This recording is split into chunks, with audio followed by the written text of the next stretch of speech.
Where do you even find shirts like that? I don't. I make them. This is how to make the perfect cutoff tee. My name is Iris. I make unisex and androgynous fashion content. I've gained like 70,000 subscribers in the past month and a half, and it's overwhelming. Hello, everyone. So the first thing you need is a shirt to transform. Yes, I'm telling you to use a shirt that you already have. You're not actually making the shirt. Yeah, I know, obviously. Like, shut the fuck up. Do you want to make a shirt from scratch? That's not the video you clicked on. I'm sorry. I'm so traumatized by the YouTube short comments. A lot of people are like, oh, well, technically. Or, I can't believe people actually need a tutorial on how to do this. It's like, shut up. Gen Z is so anxious, okay? So I'm gonna hold your hand and I'm gonna tell you how to do this. The shirt I will be using today is from my brother. He thrifted it for me. It says, do not start with me. You will not win. I guess my family just knows me in a different way. If you're trying to find a good shirt to do this on, the thrift is a great place. Usually I use a size large or XL, which is large relative to my size. And I haven't tried it on any shirts tighter fitting than that, but I still think it would look good, even if it doesn't have the oversized look. You also need some scissors, and optionally I use a rotary cutter and a sewing mat, but that's not really necessary. I just use them because it makes the process a little bit easier and I already own those things. And lastly, you need a ruler. Put on the shirt and measure how much you want to cut off the bottom. I usually go just below my belt, and this can be between 4 and 7 inches, so don't be surprised by how much you're cutting off the bottom. Sometimes the raw hem will curl up on itself a little bit, so it will probably sit slightly shorter from where you cut. If that concerns you, add like 3/4 of an inch onto the bottom. Be a little bit more generous with your cut so that you can combat the extra cropping that happens when the shirt curls up a little bit. After you've measured how much you want to cut off on your body, take the shirt off and line up the hems at the bottom, and then flatten out the fabric so that we can get as straight a line as possible. The front panel of the shirt and the back panel should be as in line as possible. This is a good time to mark several points across the shirt with how much you want to cut off if you're using scissors, so that you can get as straight a line as possible. And next, you're just going to cut off the bottom either with a rotary cutter or with scissors. Take your time and be careful, especially if you're using scissors, so that you get as straight a line as possible. Like, you're not in a rush. You can take time. It's easy. And I have experience working with some dull ass scissors for this, so you have my sympathy if that's your situation. It's still gonna be okay. It might just look slightly messier. If you want to leave it with just the bottom cropped, that's totally chill. Call it a day. Sure, it looks good like that too. Some say this gives it a more masculine look. A lot of masks actually crop their shirts like this. To those of you who are like, what are you even talking about right now?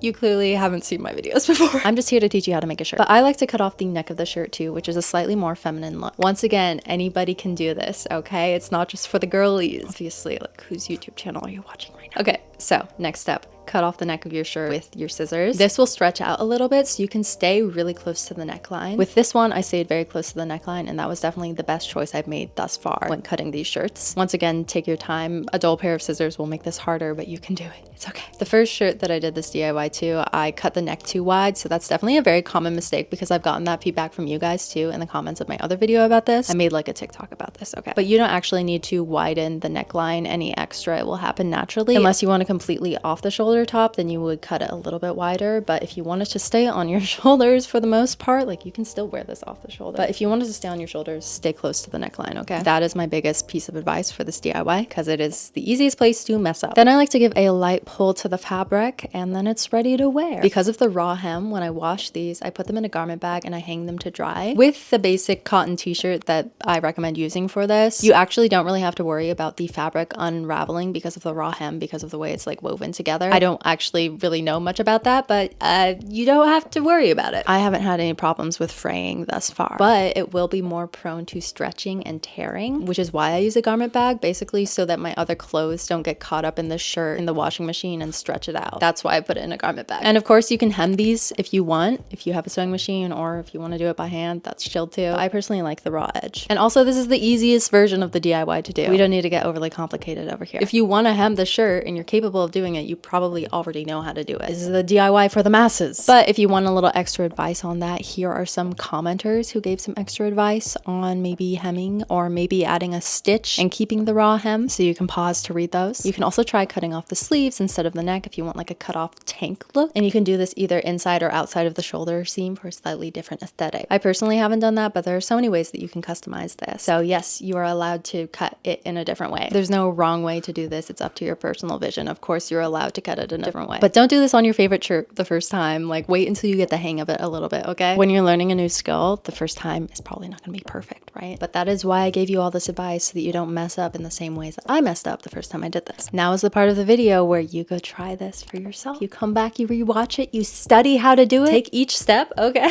I know you're scared you're gonna mess up, but you are capable, okay? It's gonna be okay. You can do this DIY. Okay, if you got this far and you enjoyed this video, maybe consider subscribing. I don't know. Either way, I'll probably see you again staring at you on the recommended page. Okay, shall we play a song? I keep playing you guys parts of unfinished songs, which I have to stop doing.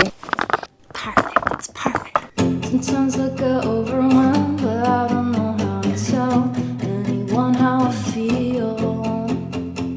It's like my ears are on fire. Turn it down, please, I'm tired to where it's all real. And my shirt's too tight and my pants don't fit. All this fabric makes me wanna crawl out of my skin, and I spend all night